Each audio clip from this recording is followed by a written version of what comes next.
आप इस समय हम आ गए हैं जाल भाई जी के गाय के फार्म पे, जैसे कि अभी दिखाएंगे। जाल भाई जी दिखाइए। ये गाय हमारी साहीवाल है। ये हम वही शुरू मार्च में इसको लाए थे 60,000 रुपए की। ये 16 लीटर दूध दे रही थी उस वक्त भी, और अभी भी ये 16 लीटर दूध दे रही। ये करीब 40,000 रुपए की थी। ये 8-10 लीटर दूध दे रही। एक छोटी साहीवाल ये गाय है हमारी, 35,000 रुपए की हमने ये लाए थे।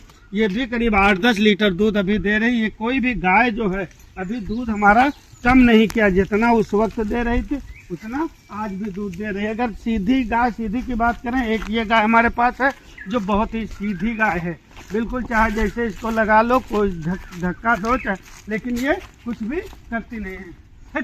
उड़ो, ये गाय इतनी सीधी है, चाहे जैसे प्रदीप भाई इधर आइए आप, ये गाय है, आप इसका दूध वगैरह थन इसी तरीके से पकड़ सकते हैं। कोई मतलब ये लात या कुछ नहीं चलाती, ये पैर कुछ चलाने की। इधर आ जाओ प्रदीप भाई, आप भी ऐसे बैठ जाओ, और अगर ऐसे लगाना चाहो खूब आराम से लगा लो, जैसे कहते हैं गाय। देखो दोस्तों, जैसे जाल भाई जी ने बताया कि ये गाय बड़ी सीधी है और वास्तविक बहुत सीधी है। हम भी देखो आए हैं तो गाय के पास बैठे तो लिए मना भी नहीं कर रही है, बिल्कुल अच्छे से तैयार है। अब आपको हम बच्चियाँ दिखाते हैं। अभी 1-1.5 महीने की बच्चियाँ हुई है हमारी, और बहुत बढ़िया बच्चियाँ हो गई है, और दूध भी ज़्यादा देते हैं, इसलिए बच्चियाँ बहुत अच्छी है हमारी। ये बच्चियाँ के पास चल रहे हैं, थोड़ा बच्चियाँ दूर बंधी है, शरारत भी करती है। ये हमारी बच्चियाँ करीब 1-1.5 महीने की है भी, और अगर इसको खोल दें तो ये बहुत भागती है। ये बच्चियाँ है उसी की, जो गाय हमने दिखाई है, ये उसकी बच्चियाँ है। ये 1 महीने की है। ये साहीवाल का बछड़ा है, इसको भी हम रखेंगे कि आगे के लिए नस्ल बढ़ाने के लिए। ये हमारा उसी साहीवाल का बछड़ा है। एक ये भी बच्चिया है, हाँ ये भी बहुत तेज बच्चिया है, ये भी 1.5 महीने की करीब बच्चिया है। सब आगे पीछे की खरीदी हुई।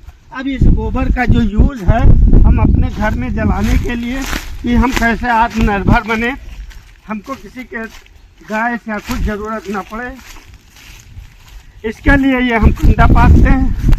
ये सब कंडा है, इसी गोबर का यूज़ कर लेते हैं।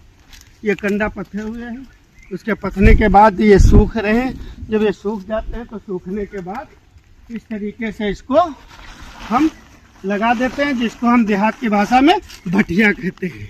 ये कंडा, ये उपला भी कहते हैं, कंडा कह लो या उपला कह लो।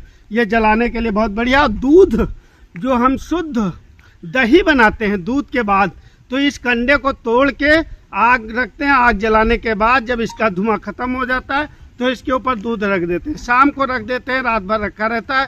उसके बाद में दूध जब वो जम जाता है, एकदम से मोटी मोटी शहरी पड़ जाती है, तो शहरी को हम दूसरे बर्तन में ना लेते हैं, दूध अलग कर लेते हैं। उसके बाद में 8-10 दिन तक जो वो शहरी और मलाई रखे रहते हैं, वो दही बनता है। दही बनने के बाद उसको जब मथा जाता है, मथने के बाद हमारा घी निकलता है। जाल भाई ने बताया कि हमारे पास जो गाय हैं, गाय इस समय उनके पास जो है करीब 15 से 20 गाय हैं, जिसमें साहीवाल गाय हैं।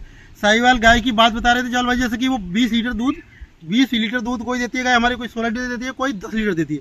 होता है कि इस समय जैसे देख रहे हो आपकी दूध की बड़ी मारामारी रहती है, क्योंकि ये गर्मी का सीजन चल रहा है। अप्रैल चल रहा है, मई चल रहा है ना। अप्रैल मई जून में क्या होता है, भैंस होती है ना, भैंसों का ड्राई पीरियड होता है। ड्राई पीरियड मतलब ये होता है कि उस समय भैंस दूध देना कम हो जाती है, बंद हो जाती है। तो इसलिए हमारी जो साहीवाल गाय इस समय बहुत अच्छा दूध का काम कर रही हैं और अच्छा दूध दे रही हैं। और मुझे लगता है कि जाल भाई जी इन गायों से कम 1 महीना में 60 से 70 हज़ार रुपये दूध से प्राप्त कर रहे हैं।